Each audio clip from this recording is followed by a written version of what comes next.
And welcome back. It's now time for your lunchtime sports. Exciting schoolboy striker Kahiem Dixon had his first taste of international football last week and made an instant impact. The Clarendon College standout scored Jamaica's only goal against Trinidad and Tobago on his senior team debut last week, Thursday. Dixon, who is back home, says he learned some valuable lessons about the difference between schoolboy football and international football. You know, it was a great feeling, first time playing for the senior team, scoring my first goal in my first start. You know, it's an overwhelming feeling.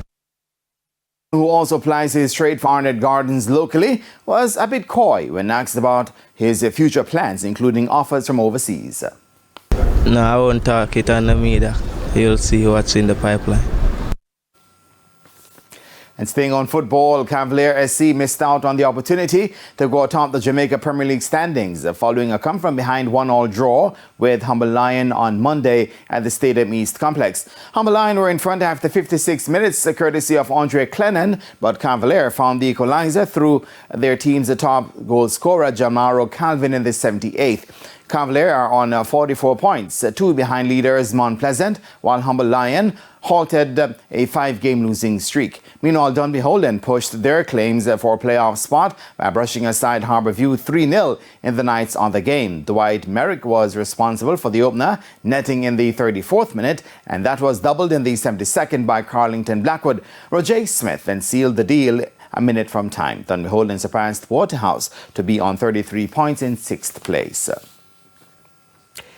Defending champions Jamaica College secured their second straight win in the ISA Jamaica Hockey Federation on the 19 Boys High School League. And JC turned back York Castle High 3-1 to make it 2 in a row. Cloncarthy and Excelsior High played to a 1-1 draw in the days of the game. And in the under-19 girls competition, Immaculate Conception High, led by a hat-trick from Zara Green, blanked Merle Grove 4-0. Green scored in the 8th, 11th and 39th minutes, while Zoe Amoy Dowdy got the other in the 38th minute. Meanwhile, in matches this afternoon, many-time champions Monroe College will hunt their second straight win when they face Woolmer's Boys at 2 p.m., while Woolmer's girls take on the Queen's School at 3.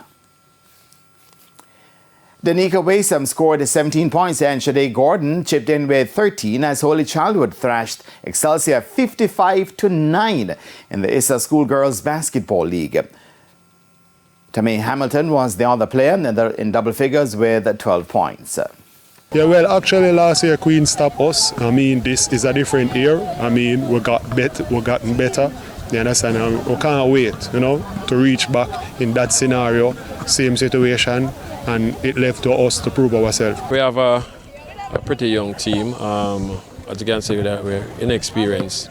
But I like the fight. They played the first game. They played much better defensively and so forth. So we have to spend more time working on our ball handling. Meanwhile, London Brown notched a game-high 40 points, 15 steals and 7 assists as Arden hammered Immaculate 119-6. Carissa Robinson also had 37 points, 17 assists and 15 steals in their win. And guess what? That's where we leave the courts for now. And I am Jermaine Brown. Shane, back to you. Thanks, Jermaine. And that's the Midday News. I'm Shane Masters. Join us at 7 for Primetime News. On behalf of the news, sports and production teams, have a good afternoon.